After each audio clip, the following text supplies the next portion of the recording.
I think zero से तो अच्छा ही था। हम्म। क्वेश्चन नंबर 4 पे जाते हैं अभी। Lunar company. Hmm. Hmm.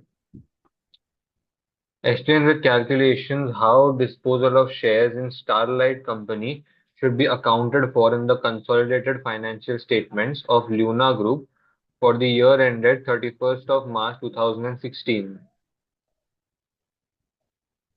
The disposal of shares, ठीक है।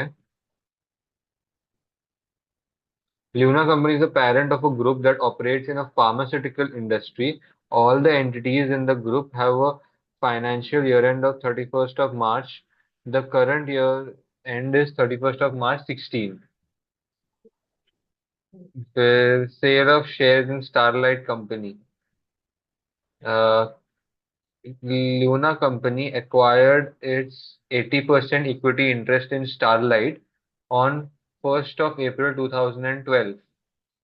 Starlight had in issue 10 lakh equity shares and has not issued any shares for many years. Goodwill on acquisition was correctly calculated as 3 lakh 20,000 but had subsequently been impaired by 15% in 2014. Luna Company values its non-controlling interest at fair value. The fair value of net assets of Starlight at acquisition exceeded by 2 lakh. This all related to a non-depreciable land which is still owned by Starlight at 31st of March 2016. On 1st of January 16, Luna Company sold 1 lakh equity shares in Starlight for 7 per share. तो एक minute, हमारे पास basically 8 lakh shares थे क्योंकि 80% of 10 lakh, हमने उसमें से 1 लाख बेच दिए, तो 80% से अभी अपन 70% पे जा रहे हैं। The only reserve with the बोल बोल पूछ पूछ। 1 लाख इज द 80%, हाँ, उसका एटी नहीं परसेंट नहीं, थोड़ी है। हमने one, I am not. 80% acquire किया था जब स्टारलाइट ने इशू किया था 10 लाख। तो हमने 8 लाख शेयर्स एक्वायर किए, तो हमारे पास 80% था, राइट। तो अब हमने 1 लाख दे दिया ना उसमें का। वन, 1 CR का ये 10 लाख का एक 1 लाख दिया ना, यू आर सेइंग हमारे पास टेन आठ लाख का लाख था 80%। हमारे पास 8 लाख था, हमने 8 लाख में से 1 लाख दे दिया। ओके, ठीक है। ठीक है, क्योंकि वी ओन 80% ऑफ 10 लैक्स, तो we own 8 lakhs, okay. 8 lakhs का 1 लाख दे दिया। तो हमको कंसिडरेशन आया 1 lakh into 7, which is 7 lakh. The only reserve with equity in the individual statement of financial position of Starlight was the retained earnings. The balance of this reserve at 1st of April 15 was क्या है ये, 46 lakh 58,000. Starlight Company generated a profit for the year end 31st of March 16 as 1 lakh 65,056, which accrued evenly throughout the year. ये ऐसा पर ये हमने उसमें तो पहला काफी वाला किया नहीं था। है। ये जैसा हमने पहला वाला किया था उतना इजी नहीं है।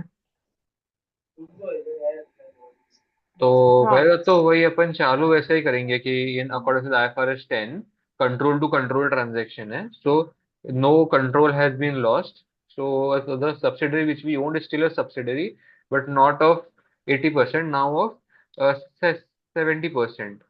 सो देयरफॉर देयर इज एन तो control increase to in. Control acquisition. हाँ, अभी यहाँ पे एनसीआई इंक्रीज हो रहा है और कैश प्रोसीड अंदर आ रहा है। अभी अपने वो कैश प्रोसीड कितने थे? 7 लैक्स। 1 लाख।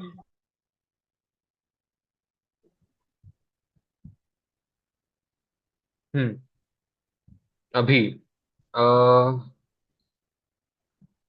देख, हमने गुडविल बराबर कैलकुलेट किया था 3,20,000 का। वो इम्पेयर हुआ था 15% से। एक बार हमें कैलकुलेट क्या करना था, रिक्वायरमेंट क्या थी हमारी। Like now we have to calculate, see now we have to, what we have to calculate is we have to calculate NCI increase. तो हमारा एनसीआई इंक्रीज कितने से हो रहा है? 10% से हो रहा है, बराबर।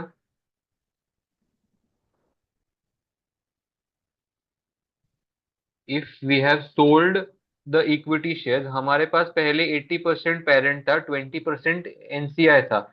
Now now that we have made that 80% का वो 70%, हमारा एनसीआई 20 का 30% हो जाएगा। तो अब हमारा एनसीआई इंक्रीज हो गया 10% से। In these sums, when the NCI increases by 10%, what we have to do is we have to Goodwill take a plus net sum. asset. We have to take a sum of goodwill at disposal and क्या बोलते हैं, goodwill at Net disposal asset. and net assets at disposal। तो अभी हमें इन दोनों का जो है सम चाहिए यहाँ पर। अभी मेरे को गुडविल एट डिस्पोजल शायद इजीली मिल जाएगा, क्योंकि मेरा जो गुडविल था 3,80,000, उसका 15% मुझे खाली इम्पेयर करना है। तो 3,20,000 इंटू 0.85, मेरे को ये इतना मिल गया।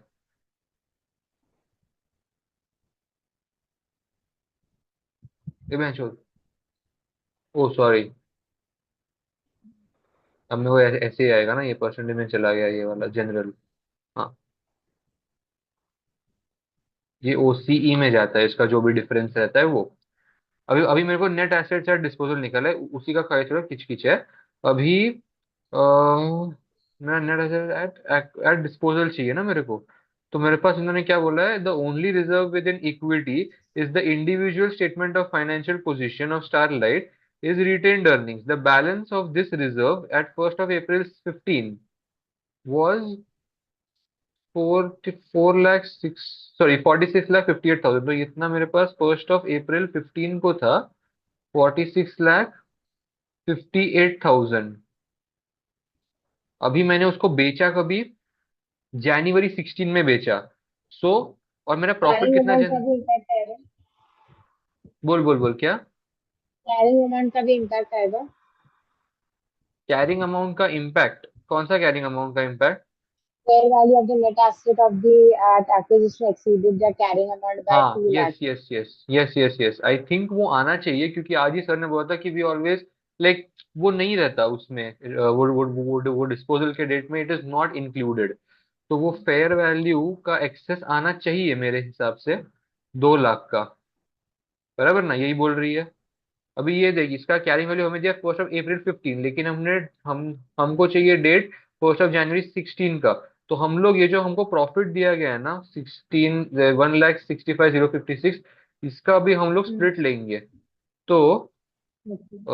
प्रॉफिट यहाँ पे मैं लेता हूँ। प्रॉफिट, मुझे प्रॉफिट हुआ 1,65,056 एन्युअली। तो मेरे को पर मंथ मेरे को कितना आया रहेगा, डिवाइड बाय 12। अभी मैं इसी चीज को, मेरे को प्रॉफिट चाहिए ना, तो मैं इसको मल्टीप्लाई करूंगा कितने के साथ, अप्रैल मई जून जुलाई अगस्त सितंबर अक्टूबर नवंबर दिसंबर। नहीं यार, देखिए, एक मिनट एक मिनट, जनवरी फरवरी मार्च ना, 3 महीना कम कर देता हूँ मैं, वो इजी है। तो 9 महीने का बेसिकली इंटू 9, तो मेरे को इतने का बनता है मेरा नेट एसेट्स एट डिस्पोजल, मेरा इतने का बन रहा है। तो तुझे क्या लग रहा है? मुझे प्रॉफिट का नहीं पता अगर आता है कि नहीं आता. अरे देख ना, अगर अपने को रिटेन्ड अर्निंग्स 46,58,000 दिया हुआ है, जो 1st of April 15 का फिगर है, लेकिन अपने को तो नेट एसेट्स एट वही चाहिए ना, डिस्पोजल, और इन्होंने अपने को यहाँ पे प्रॉफिट दिया हुआ है, सो ऑब्वियसली विल ऐड, ऐसा मुझे लगता है। ठीक है. द ओनली बाकी दिक्कत जो सब मेरे तो को दे, बाकी सब तो मुझे सेम ही, मैं भी यही करती हूँ, सेम ही लगा. हम्म द ओनली दिक्कत है कि ये आंसर मेरे को एकदम ऐसा सेक्सी फिगर नहीं आ रहा, एकदम ऐसा पॉइंट में जा रहा है, वैसा 2-1 ऐसा आएगा फिर। वो थोड़ा दिक्कत दे रहा है, बट ठीक है, चेक करते हैं। हम्म,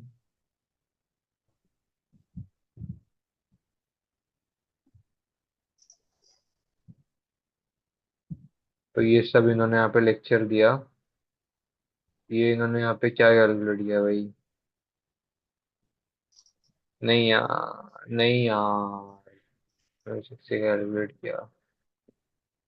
प्रॉफिट बराबर आया तो, हाँ प्रॉफिट अब अपने को बराबर आया।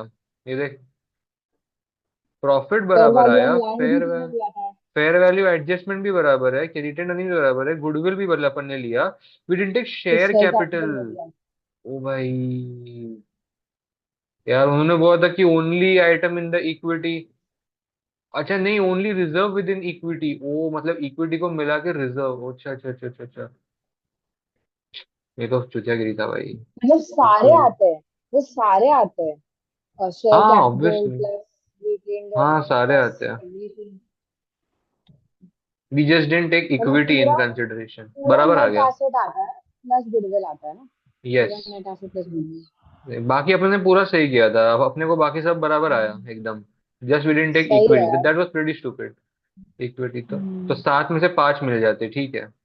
भाई बहुत सही था भाई, बहुत सही भाई किया कितना तुमने। कितने कितने एक्चुअली। चुतिया लगेंगे कि हमने बराबर रिटेन्ड अर्निंग्स कैलकुलेट किया, लेकिन हमने इक्विटी नहीं लिया यार कंसिडरेशन में।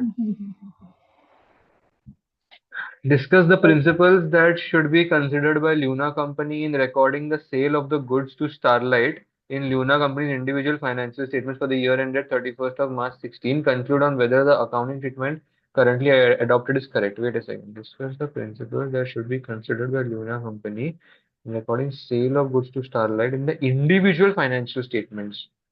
And sale of goods है मतलब revenue का रहेगा। ईयर एंडिंग तो सेम है। Accounting treatment adopt is correct और नॉट, ठीक है। देख लिया। हम्म।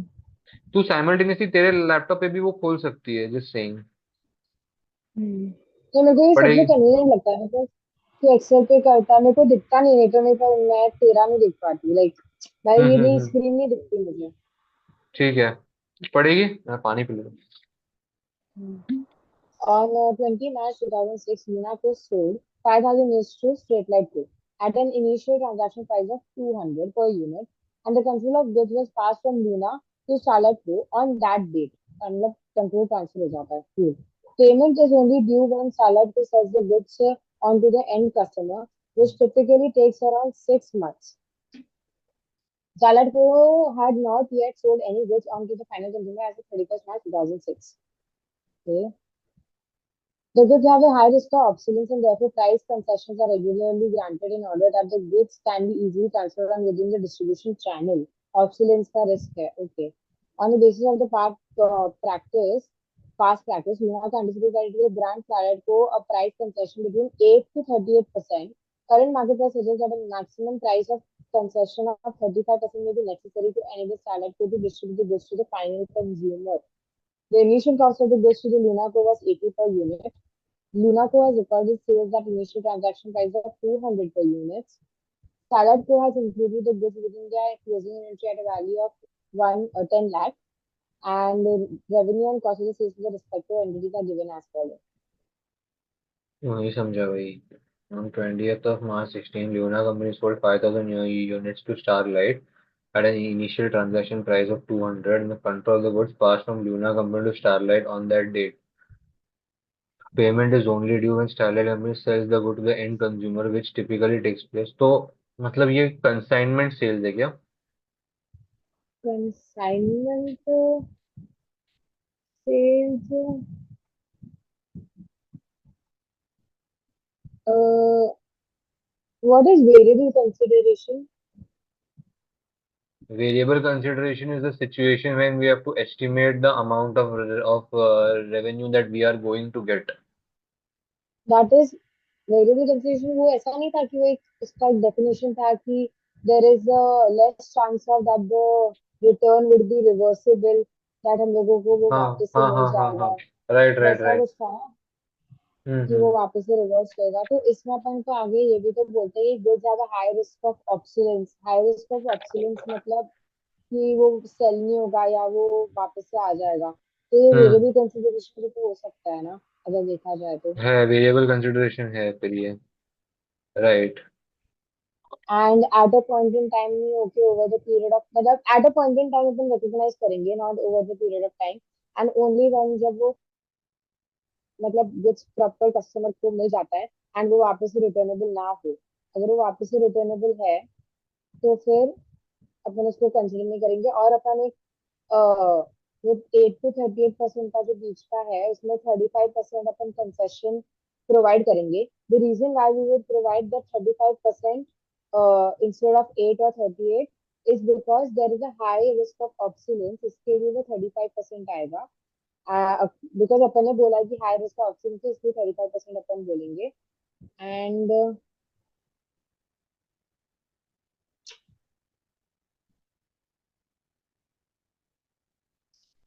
और क्या बोल सकते हैं, मतलब वो अपन वो 5 स्टेप्स बोल सकते हैं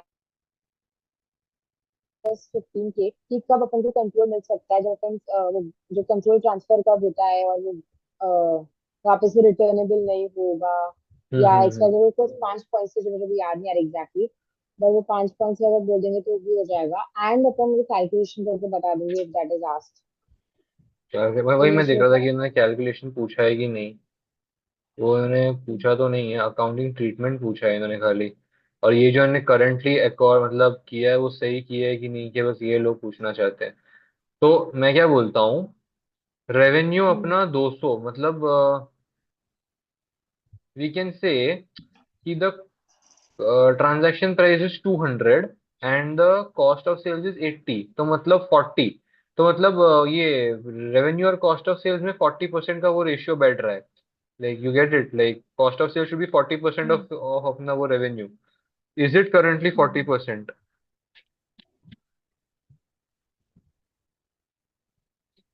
मतलब बेसिकली ऐड करके अगर मैं देखूँ 29,814 प्लस वन फोर मतलब one eight one one eight five five four zero two zero divide by इसका 29812 20% 5 9 540. 5 6 8. तो करंटली जो फिलहाल रेशियो बैठ रहा है वो कॉस्ट ऑफ सेल्स टू इसका 60.89 का रेशियो बैठ रहा है. एक्चुअली वो 40% का बैठना चाहिए, उन्हें ज्यादा कॉस्ट ऑफ सेल्स आ रहे हैं हमारे. ओके. तो मुझे लग रहा है, but you are right, variable consideration तो है.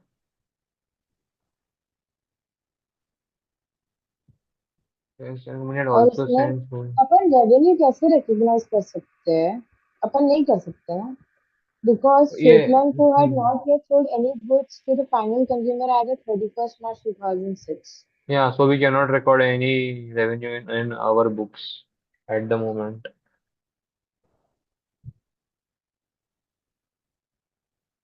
तो बट भी मैं अपन वो. बट मैं क्या बोल हाँ रहा हाँ हूँ, बोलना. The control of the goods pass from Luna to Starlight on this date. Control तो अपन ने मतलब स्टारलाइट को दे दिया. what I feel is it's not the control, it's just the physical control. Possession, physical possession. Possession, हाँ, of the goods. This is what I feel. Like control होता मतलब कि भाई अब risk and rewards are bearable by that person, but not yet. The risk and rewards are still with us. Hey, Because what there is could this be payment by the way? What is this payment? Payment is only due when Starlight sells the good. मतलब Starlight से payment ऐसा बोल रहा है. on 30th Luna sold, हाँ, मतलब अपन को okay. जो रेवेन्यू मिलेगा, रेवेन्यू हम्म. बेसिकली अपना. ओके. ठीक है, चेक करते हैं. हम्म, इसका कैलकुलेशन तो मैंने कुछ किया ही नहीं. Revenue should be recognized when the performance obligation is satisfied. This can be over time or at the point in time. Since the risks and rewards of the ownership of the goods passed to Starline on 20th of March 16, it is right that Luna should recognize revenue बराबर है, at this date and not when Starlight sells goods to final consumer. बोला ना मैं, ये control जब पास हो रहा था उसी टाइम पे अपन वो रेवेन्यू को रिकॉग्नाइज कर सकते हैं. द प्राइस कर सकते कंसेशन. हैं. हाँ वही तो बोला है. And not when Starlight sells the goods to final consumer. Okay. Price concession, which is likely to be offered by Luna, means that the value of the consideration is variable and uncertain. IFRS 15 revenue from contracts with customers requires the entity to estimate the amount of consideration to which it is entitled in exchange for the goods sold. Luna company should either choose an expected value method or choose the most likely outcome method. So these are two methods which we use for the variable consideration under IFRS 15. Luna company should choose whichever method will better predict the amount of consideration which it is entitled to. Since Luna has a history of offering price concession, but over a range of 18% to 38%, it would appear that the expected value method is probably more appropriate. In the absence of further information, it would seem reasonable to make an initial estimate of the variable consideration by using the midpoint of the previous prices. मतलब 8 plus 38 divide by 2, which gives us 23.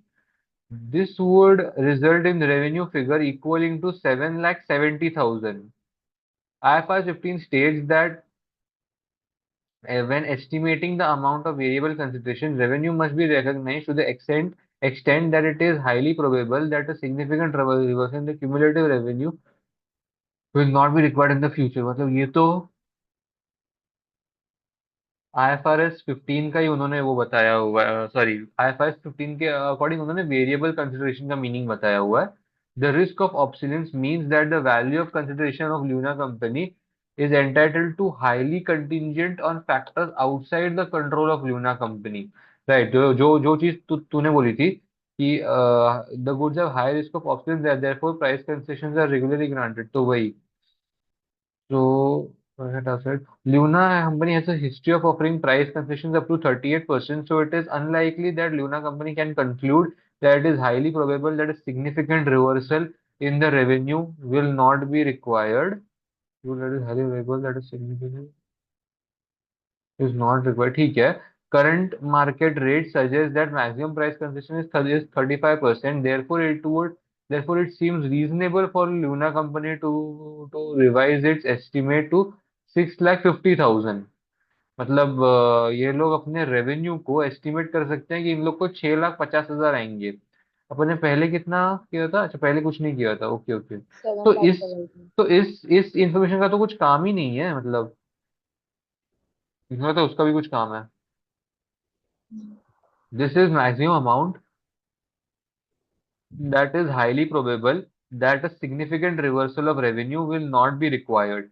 Since the whole 10 lakhs has been included within revenue, the accounting treatment adopted is not correct. Revenue should be reduced by 3 lakh. Acha, we have included the entire revenue of 10 lakhs. मतलब Okay. उन लोगों को जो consideration था, जो obsolescence का था, वो उन लोगों ने इफेक्ट दिखाया ही नहीं जो उनको दिखाना चाहिए था.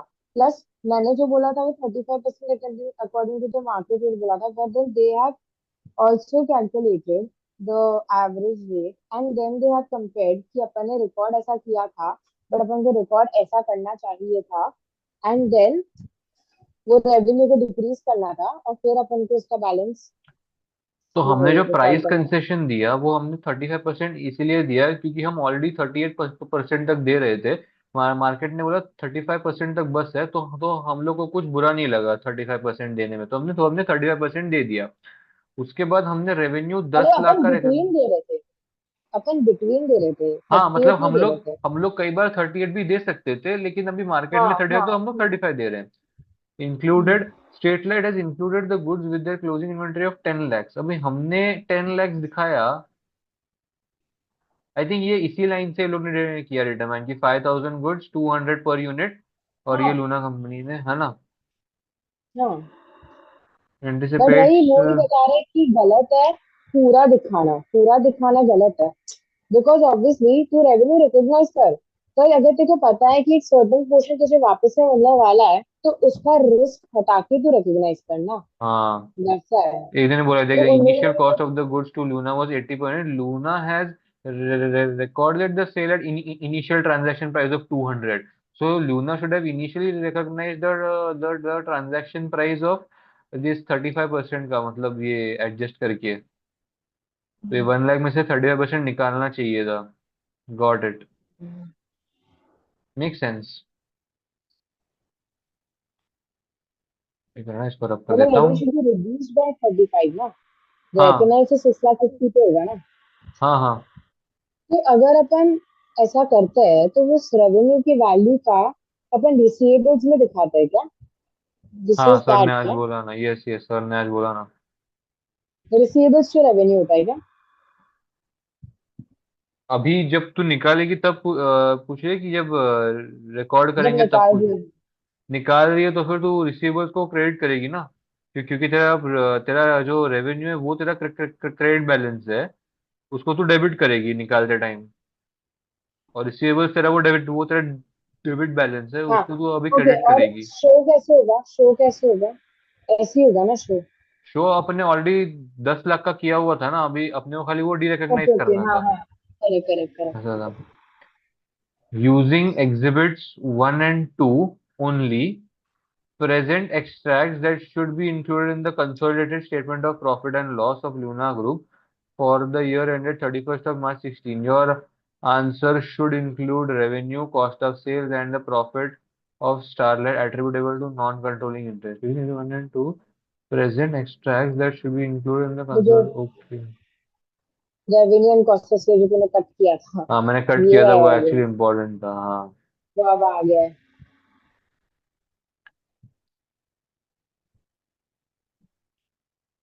Present the extracts that should be included in the consolidated statement of profit or loss of Luna Group.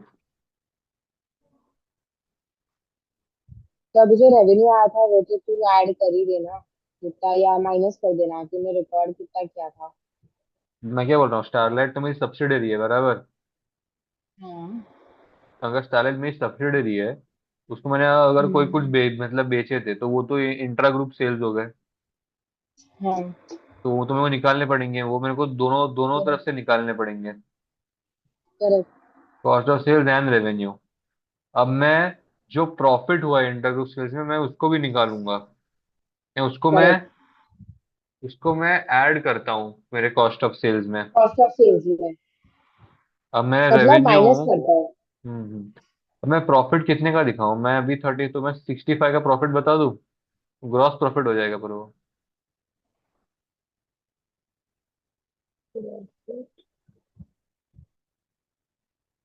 What I am saying is, मैंने ऑलरेडी प्राइस कंसेशन दे दिया, वो ठीक है। वो 35 दिया था ना मैंने, 35%। तो out of hundred hmm percent 35%, तो 200 के टाइम पे मैंने 70 का दिया रहेगा। समझा तू कि नहीं? हम्म देख, हम्म। अगर 200 प्राइस है, उसमें मैंने 0.35 का कंसेशन दिया, तो 70 का कंसेशन हो गया, मेरे पास 130 बच गया। उस 130 में से मैंने 80 मेरा कॉस्ट ऑफ सेल्स है या कॉस्ट ऑफ गुड्स, हाँ वही। तो वो 50 हो गया, तो 50 इंटू कितने यूनिट्स थे वो, 5,000। तो 2,50,000। तो पहले इसमें से तीन, ऐसे मैं इधर ना रब कर देता हूँ ये। तो पहले इसमें से 3,50,000 निकलेगा, ये बोल के कि ये मेरा प्राइस कंसेशन था। और इसमें से 6,15,000 निकलेगा, ये बोल के कि ये मेरा इंट्रा ग्रुप सेल्स था। इसमें से तो पूरा का पूरा 10 लाख इंट्रा ग्रुप सेल्स करके मैं निकाल दूंगा। अब मैं इसमें पीयूआरपी ऐड करता हूँ। मेरा पीयूआरपी जो आया, वो आया 200 इंटू प्राइस कंसेशन जो मेरे को रिड्यूस करना है। तो मैंने वो 35% रिड्यूस किया, 200 में से मेरे को आया 130। 130 minus 80, 50। 80 is the cost of sale, तो 80, 130 माइनस 80, 50 आया, तो 50 इज माई प्रॉफिट। तो 50 into my number of units give me 2,50,000, तो ये मेरा प्रॉफिट आ गया। मैं कॉस्ट ऑफ सेल्स से मैंने ऐड किया, मतलब मैंने कॉस्ट ऑफ सेल्स डेबिट किया। क्रेडिट मैंने क्या किया रहेगा, कॉस्ट क्रेडिट ऑफ मैंने सेल्स पी लेस हो जाएगा। ऐड हो जाएगा ना कॉस्ट ऑफ से। ऐड होगा ना, कॉस्ट ऑफ सेल्स अमाउंट बढ़ जाएगा। 250 तो कम करेगा ना कॉस्ट ऑफ सेल्स को, ऐड किया तो। नहीं नहीं, मैं स्ट्रेट फॉरवर्ड में तेरे को मेथड बता रहा हूँ। मैं तेरे को स्ट्रेट मेथड बता रहा हूँ कि मतलब मैं। 2+2 है, तो ये जो 2.5, अगर वो ये सपोज ये ले लो तो 10+10 है दोनों I know amount what you are cost of saying कि sales. Minus minus plus, then minus minus again plus. मैं वैसा नहीं बोल रहा हूँ, मैं तेरे को स्ट्रेट मेथड बता रहा हूँ कि 18 lakh plus 11 lakh 29 lakh, 29 lakh minus 10 lakh 19 lakh, 19 lakh plus 2,50,000। ऐसा मैं बता रहा हूँ। Okay okay. ऐसा तो फिर मैं ऐड करता हूँ ऐसा। My journal entry would be cost of sales account debit to, अभी मैं टू क्या करूंगा? टू इन्वेंट्री होगा कि टू रिटेन्ड अर्निंग्स होगा? नहीं, टू इन्वेंट्री होगा यार। तुझे क्या लगता है? क्या बोला तू, मुझे पता नहीं चला। छोड़ जाने दे, मेरा cost of sales account debit to inventory, ऐसा मैं बोल रहा था। लेकिन using extract one and two बोला है ना उन लोगों ने, तो वन भी अपने को यूज करना है। एनसीआई के लिए। रेवेन्यू हो गया, कॉस्ट ऑफ सेल्स हो गया, अभी profit of Starlight attributable to NCI. ये तो तूने कैलकुलेट किया होगा ना, किया हाँ था हाँ क्या हाँ पहले? हाँ हाँ, राइट राइट राइट, नहीं नहीं, राइट राइट, एनसीआई का फेयर वैल्यू कितना था? कैलकुलेट अपन किया ने होगा। कैलकुलेट किया था कुछ, तो अपन ने कैलकुलेट किया था, लेकिन उसमें एनसीआई अपन ने ये कैलकुलेट किया था।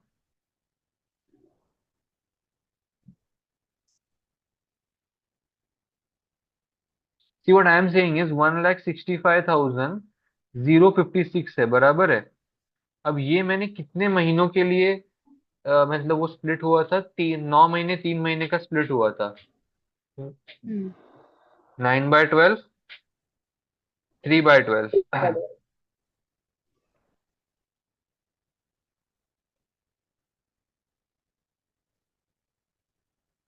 मेरा एनसीआई का शेयर 9 महीनों के लिए कितना था? 20% था ना। हम्म। और यहाँ पर मेरा 30% हो गया।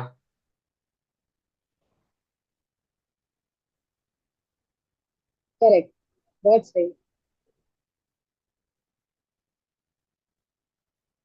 इन सिंपल टर्म्स तो बस यही यही होगा। कैलकुलेट करना था। बस यही मतलब कैलकुलेट करना।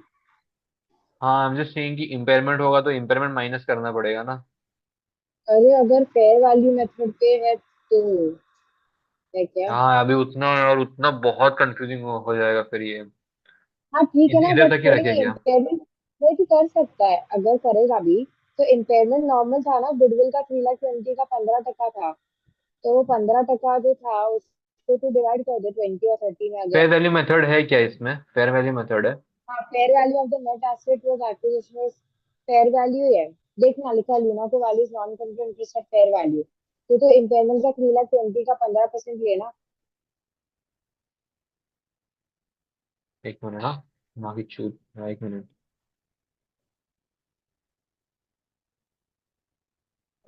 3,20,000 का 15%, तो ये हाँ कर और जाएगा ना, मैं इसका रो दूंगा भाई।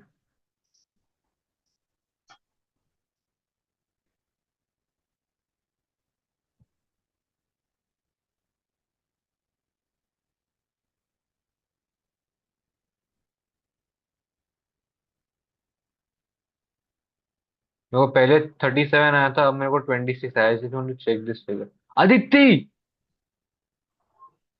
फक ऑफ भाई, सब बराबर, मैं पहले बराबर था यार, पहले बराबर था यार।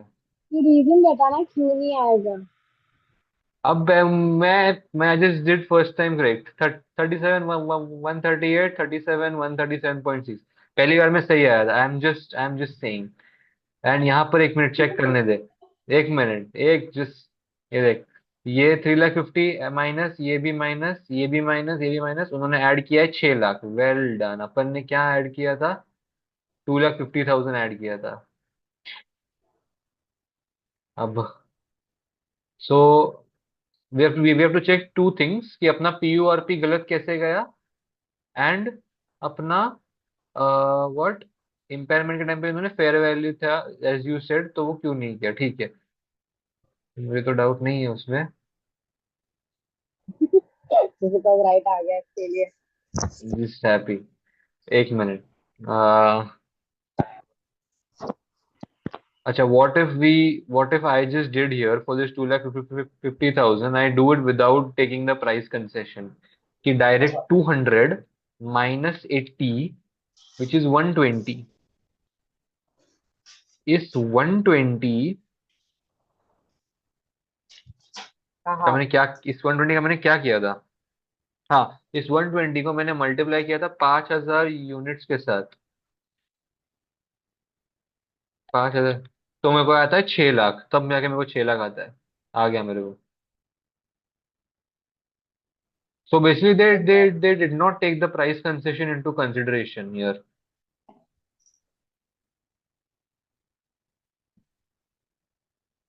They did not even take the impairment, which एक actually मिनट, तेरे को was पहले not ये taken समझ आ by. गया, लेकिन तेरे को पहले ये समझ आ गया 6 लाख कैसे आया?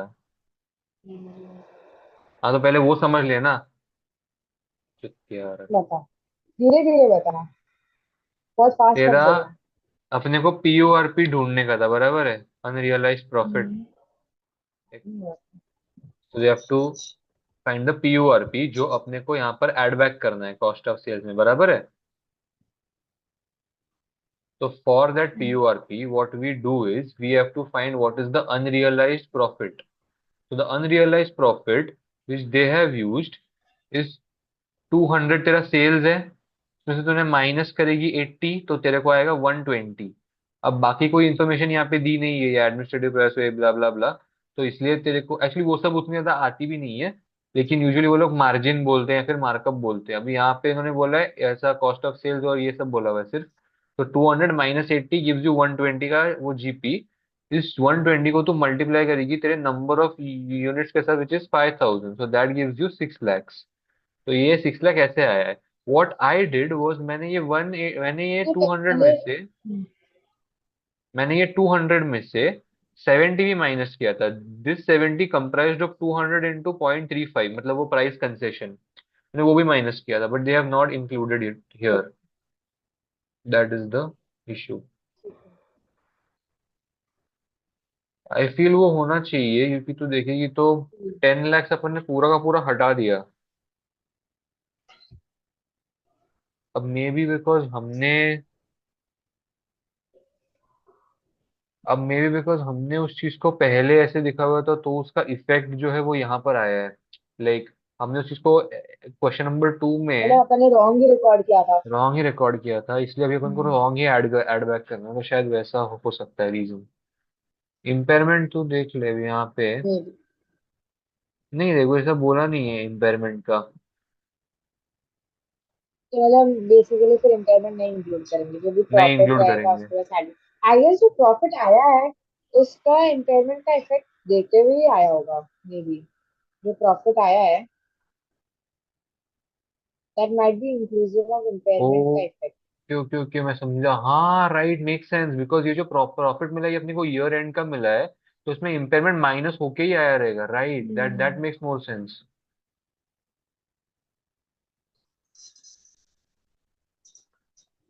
बट यार वो स्टारलाइट का प्रॉफिट है, वो अपना गुडविल का इम्पेयरमेंट नहीं। Still this remains a question mark, I think. ठीक है, कोई बात नहीं। You are able to solve most of the sum here. Okay, nice. अब आगे बढ़ते हैं। Question number B, discuss with calculations how the investment in Rockwell Company and sale of property should be accounted for in the consolidated financial statements of Luna Group in the year ended 31st of March 16. On 1st of April 14, Luna Company and an unconnected third party established a joint arrangement involving creation of a joint venture required company. Each venturer paid 6 million in cash to the newly credited entity, Rockwell, in exchange for 50% of the equity shares. Rockwell had earned profit for the year and for the years 73,450 and 1,26,980 in the year ended 31st of March 15 and 31st of March 16 respectively. Additionally, Rockwell paid dividends to both Luna Company and other venture of 15,000 each in the current year. This was the first time Rockwell had paid dividends to the investors. On 31st of March 16, Luna transferred a property to Rockwell for proceeds of 8 lakhs, which is agreed to be equal to the market value of the property on that date. The carrying value of the property in the financial statements of Luna Company as this date was 10 lakhs.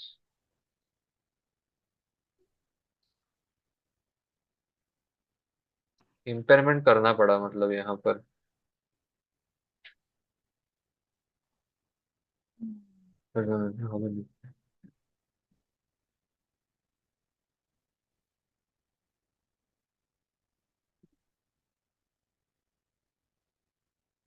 Okay, how the investment in रॉकॉइट company, वो तो easy है कि venture है तो IAS 28 के according single line item बताना चाहिए, वो सब। सेल ऑफ प्रॉपर्टी का थोड़ा सीन है। Sale of property should be account for in the consolidated financial statements of Luna group तो ये वही इन द होगा, इम्पेयरमेंट का ही आएगा effect।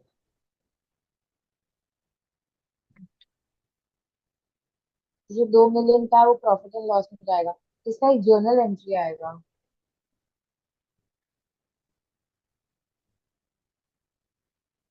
Cash account debit, profit and loss account debit to property plant and equipment. क्या entry मार रही है मतलब? कि अपन ने ट्रांसफर किया ना 8 मिलियन का, हम्म। तो फिर ओके। ट्रांसफर हुआ तो लॉस हुआ 2 मिलियन का, और 10 मिलियन का प्रॉपर्टी प्लांट एंड इक्विपमेंट बाहर गया, कैश अंदर आया। Okay, right right. I think पहले इम्पेयरमेंट भी हुआ ना, क्योंकि अपना बुक्स में वो चीज 10 लाख की दिख रही थी। अपन ने मतलब मार्केट वैल्यू 8 लाख की थी, तो हमने वो ट्रांसफर भी उस इम्पेयरमेंट पे की तो किया। दो, इम्पेयरमेंट का ही तो मैं तो वो 2 मिलियन का प्रॉफिट एंड लॉस में जाएगा ना। राइट तो राइट वो राइट। पूरा IAS 36 का स्टेट करके हम्म। ये चीज का इफेक्ट देख सकते हैं ऐसा। राइट। और फिर उसका वो इम्पैक्ट भी दिख जाएगा स्टेटमेंट में थ्रू द फिलहाल के लिए जर्नल अपने को एंट्री। ईयर एंड बताना है, 31 मार्च 2016 का। प्रॉफिट्स भी इतने के ही दिए हुए हैं।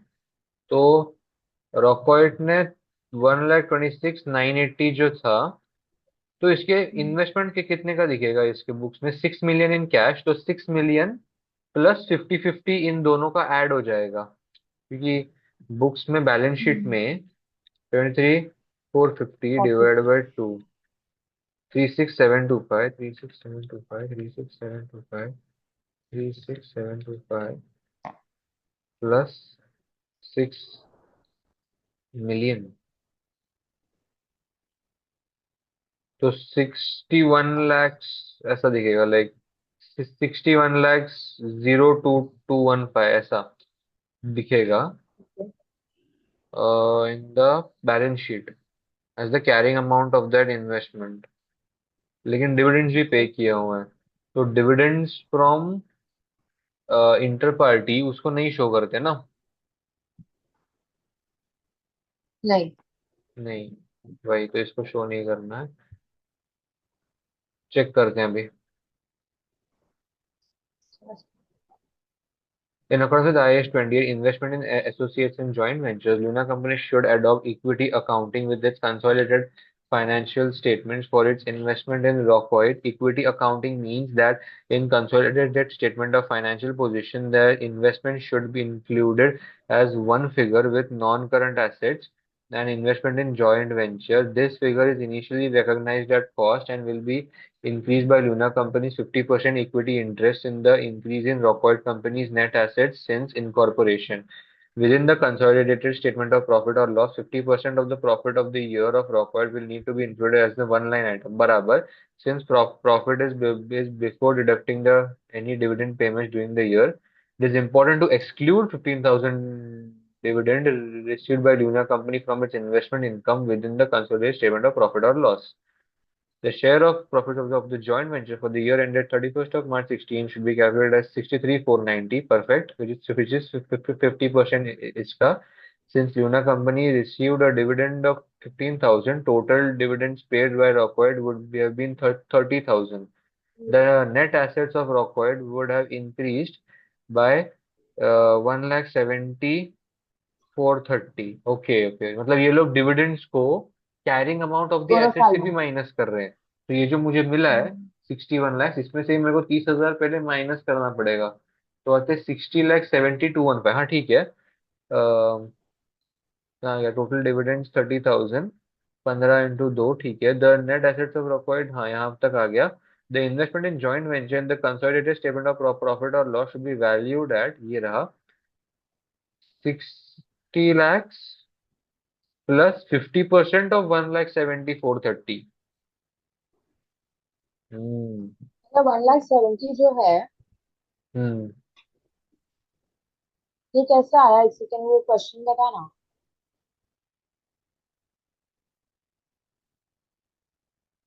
73,450 प्लस 12980 किया इन लोगों ने, माइनस 30,000 किया, उसका 50%। हम्म। राइट। एग्जैक्टली। सेकंड ना।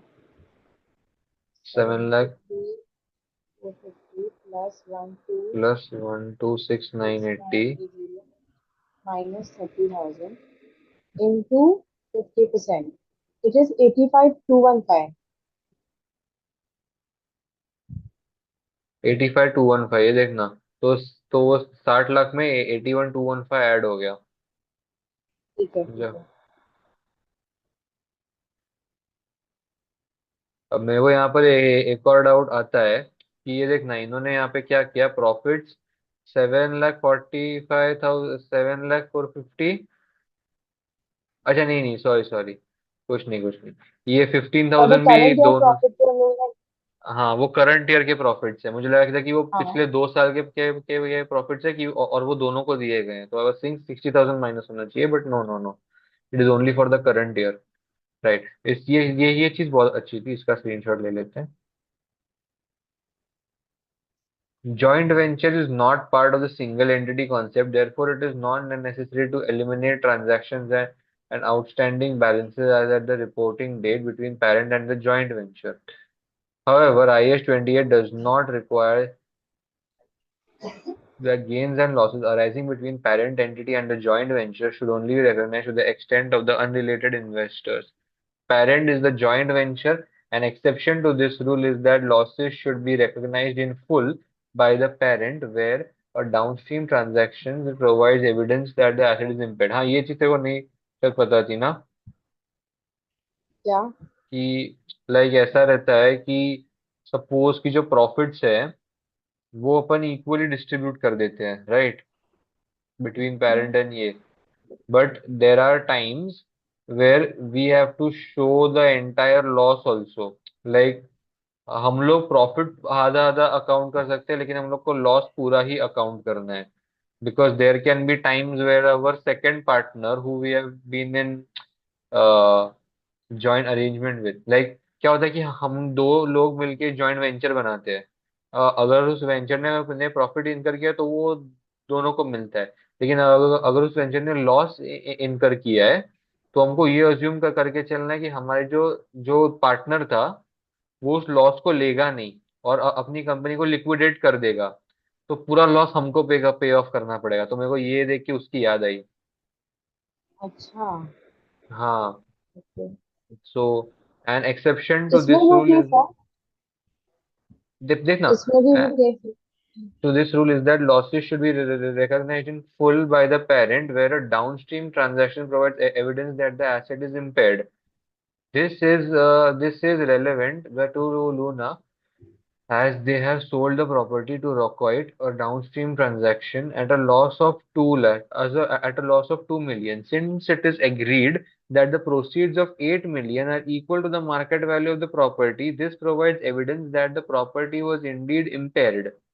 Luna Company should recognize the loss of 2 million within the individual and the consolidated financial statements for the year ended 31st of March 16. The investment in the joint venture and the share of profits of the joint venture will not be affected by this transaction.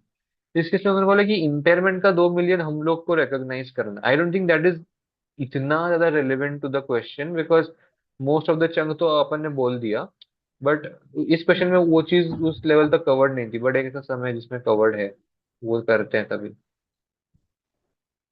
एक्लिप company अभी, हाँ, discuss whether the acquisition of Eclipse company should be treated as a business combination in accordance with IFRS 3 business combinations. Your answer should consider whether the skills and experience of the team of scientists can be recognized as separate identifiable asset. पढ़ना। अच्छा, तो पानी P ले, अगर मैं पढ़ता हूँ। Zoom बोल बोल। जूम करना, जूम करना थोड़ा सा। अच्छा ठीक है ठीक है, लेट्स गो। Zoom किया। Eclipse is an entity which has the sole purpose of producing a new medicine to fight various diseases. Having secured a license to do so following successful initial trials, Eclipse Co. employees consist of a highly skilled team of scientists. There is a small support team under contract to carry out various administrative and accounting functions. Clinical tests undertaken by the team of the scientists have been extremely encouraging, and it is expected that the medicine will be on the market sometime within the next year. On 31st March 2006, Luna acquired 100% of the equity. It was also decided that it would be important to retain the contract of the team of scientists, although not the administrative employees, as there are considerably specialized knowledge and experience within the team. The only asset recognized in the individual financial statement of Eclipse Co. at 31st March 2006 consisted of the license to manufacture the medicine and related development costs. However, Lunaco estimated it was worth paying extra 1.5 million in consideration in order to secure the skill and experience of the team of the scientists. Wow.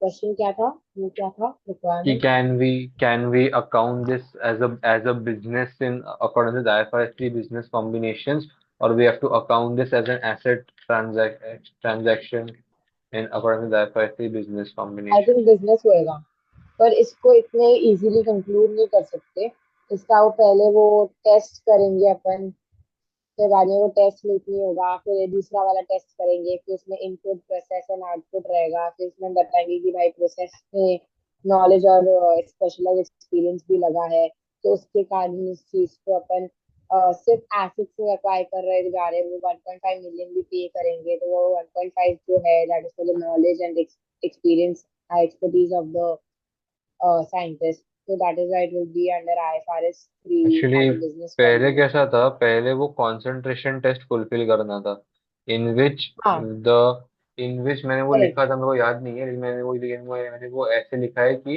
The concentration test is met if substantially all the fair value of the total asset acquired is a concentrated similar into is one concentrated single entity. in a single identifiable asset or a group of similar identifiable assets. तो पहले वो check कर लेते हैं कि assets जो है वो सिमिलर फेयर वैल्यू के है या सिमिलर आइडेंटिफाइबल है कि नहीं है। एसेट्स क्या है?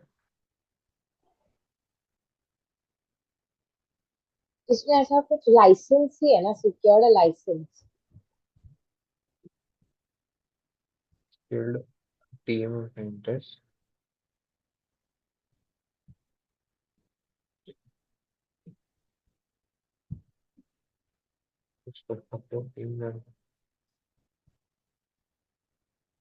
जो एसिड है वो लाइसेंस ही है और कुछ नहीं है एसेट तो लाइसेंस ही है हाँ। इन सर्टन ये यहाँ पे ना, इन केसेस में ना अपने को एम्प्लॉय जो और हाईली स्किल्ड लेबर को भी एसेट की तरह कंक्लूड इंक्लूड करना पड़ता है। हाँ ये मुझे नहीं पता था हम्म। बट फिर वो तो दो डिफरेंट टाइप के हो गए ना हाँ, ये आउटपुट तो जनरेट कर रहा है, मतलब if we go to input process and output thing, तो आउटपुट तो जनरेट कर रहा है, हाउएवर इट इज और नॉट उसमें भी है रेलेवेंट। नेसेसरी ना आउटपुट जनरेट होना process it is is relevant it या इज नॉट दैट नेसेसरी कि अभी अपने को आउटपुट मिल रहा है कि नहीं, हम्म दैट इज नॉट नेसेसरी। पर वो प्रोसेस जरूरी है कि भाई इनपुट पे कुछ प्रोसेस किया जा रहा है there's a हम्म। knowledge तो दिया है as there are considerable specialized knowledge and experience within the team तो वो अप्लाई किया जा रहा है ये देखिए देखिए देखिए, the only assets recognized in individual financial statements of Eclipse company considered of license to manufacture and related development costs। तो फिर ये डेवलपमेंट कॉस्ट का भी आएगा इसके अंदर हाँ। वो पायरेट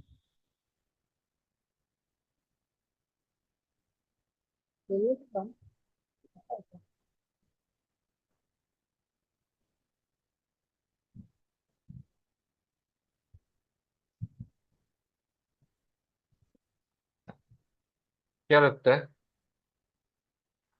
कल तू बता तेरे को क्या लगता है मेरे को तो लगता है it's a business business combination not an asset acquisition में ज्यादा इंडिकेशन बिजनेस के लिए है, बट ना इन्होंने ये जो लाइन डाली हुई है ना, however Luna company estimated it was worth paying an extra 1.5 million in in consideration in order to secure skills and experience of the team of scientists. So मतलब ये लोग को बोल रहा पे है तो करना पड़ा है। इन्होंने पे नहीं किया है टू अक्वायर इट 1.5 एक्स्ट्रा, इन्होंने उतना ही पे किया जितना एसेट का वैल्यू था, ऐसा भी बोल रहा है। इन they have estimated it is worth paying extra, इनको और पे करना है। पता नहीं यार मेरे को। देख क्या है पता है, licence to manufacture and the medicine and related development cost, ये दो अलग अलग चीजें तो है। But now when I think about it ना, हर टाइम हर मतलब एक कंपनी के एसेट तो मतलब अलग अलग होंगे ही ना। लाइक और यहाँ पे बोलते हैं रिलेटेड डेवलपमेंट कॉस्ट। तो आई वांट टू से बिजनेस, लेकिन ना कई बार ऐसे जो क्वेश्चंस आते हैं ना, बिजनेस IFRS रिकॉर्ड करो नहीं करो, ये ना मोस्टली एसेट के होते हैं। सो आई वांट टू से it is an asset transaction. I don't know, मैं गलत भी हो सकता हूँ। ठीक ठीक है, है ना। क्या ही होगा देखते हैं। तो इसमें अपन डेवलपमेंट का भी बोलेंगे, और हाँ, पायरेट वाला थिंग। एंड फिर उसको बोलेंगे अगर ये डेवलपमेंट सक्सेसफुल रहता है तू कब तो से फिर पायरेट उसको अपन, पायरेट क्या बोल रही है? Sorry, I am not understanding, pirate क्या बोल रही है? यू डोंट नो दैट उसका वो है। एक्रोनिम्स, एक्रोनिम, या या what that project is technically feasible, वो सब। Yes yes yes yes. Oh, I didn't know that. तो उसमें भी दिया हुआ है इन द स्टडी टेक्स्ट। देखता हूँ देखता हूँ। A business combination in accordance with IFRS, business combination is a transaction in which the acquirer obtains control over one or more businesses. For the acquisition to be treated as a business combination, it is therefore necessary to assess whether the activities of Eclipse constituted a business in the first place. This means that the activities must be capable of being conducted and managed in a way or for the purposes of providing a return to the investors or other owners and members of the entity। मतलब ये इन्होंने business क्या होता है वो बताया हुआ है, वो ठीक है, वो अपन बता सकते हैं। Components of business will consist of inputs and अच्छा ये लोग दैट डायरेक्टली वहीं पर चले गए, इनपुट्स एंड आउटपुट्स के ऊपर। The components of businesses will consist of inputs and processes which have the ability to create outputs. Inputs are economic resources which have the ability to create outputs when one or more processes are applied to। हाँ, तो फिर इन्होंने process क्या होता है वो बताया हुआ है। एंड प्रोसेस इन्वॉल्व स्ट्रेटेजिक, हाँ ये वाला। Process will involve strategic management and operational processes capable of being applied to inputs to create outputs, but would not include administrative and accounting functions। ठीक है। Usually, such processes would formally documented by an organized workforce have necessary skills and experience as indicated by Eclipse company may provide necessary processes। Output does not need to be present at the acquisition date। ये अपन ने बराबर बोला। For the activities of the entity to constitute a business, it can be seen that activities of Eclipse company do constitute a business। ये रहा, तो ये business है शायद। Inputs are in place by having secured a license to manufacture the new medicine. Operational and management processes would be associated with the performance and supervision of the clinical trials. Also, Eclipse is pursuing a plan to produce output which is capable of generating a return for the investors and owners of the entity. That is commercially developed medicine to be sold on the market in future. It is not relevant that the medicine is not yet in the market. That is true. A further consideration is whether Luna may choose to apply the concentration test, which, if met, eliminates the need to consider further whether activities of acquiry constitute a business. Under this optional test, where substantially all of the fair value of the gross assets acquired is concentrated in a single asset or a group of similar assets, the assets ये लोगों ने acquired would बाद not में represent बोला, a business. The this was the assets first step. This was the first step. The assets acquired would not represent a business। Oh, बहन चोद। हाँ, अरे कंक्लूजन नहीं है, ये लोगों ने डिफाइन किया है कि होता क्या है। Okay okay okay okay okay okay, फिर ठीक है। The only asset on the statement of financial position of Eclipse relates to license and development of the new medicine। Additionally, in accordance with IAS 30 intangible assets, it would not be permitted to recognize knowledge and skills of the workforce as a separate intangible asset within the consolidated financial statements, The workforce is not separable in that it cannot be sold, transferred, or rented, otherwise exchanged without causing disruption to the acquirer's business. Such assets tend to be subsumed into goodwill on recognition of the business combination. अरे भैंसो कितना बड़ा answer है ये। कितने marks के लिए था? 6 marks के लिए था ना ये? भैंसो 6 मार्क्स के लिए इतना? पढ़ना जरा तू पढ़। तो यार बड़ा वो इतना नहीं लिखना रहता है। भाई। Nor does the general workforce represent the intellectual capital of the skilled workers, which is the specialized skill and experience that the employer brings to their job. However, prohibiting an acquirer from recognizing an assembled workforce as an intangible asset does not prohibit the intellectual property from being recognized as a separate intangible asset. In relation to Eclipse code, it is likely that much of the process and system which have been undertaken to develop and have been documented. While some of this may have been capitalized within the development cost, much of this knowledge will have been at the research stage under IS 38 states. It is prohibited to capitalize research costs as an intangible asset.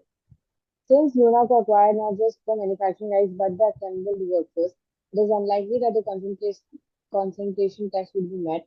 The acquisition should therefore be treated as a business combination. Nice. But एक minute. अच्छा, मतलब अगर concentration test fulfil नहीं होगी तो हम input process और output पे जाएंगे, और वो टेस्ट फुलफिल हो रही थी, इसके लिए ये बिजनेस कॉम्बिनेशन है। ओके। तो कंसंट्रेशन टेस्ट तो फुलफिल नहीं हुई है, दैट तो वो तो सही था, बट मैंने वो चेक नहीं किया इनपुट आउटपुट का। इनपुट भी था, प्रोसेस भी था। हम्म। ठीक है। So, process will involve strategic management and operational processes. ये कहाँ पर था यार?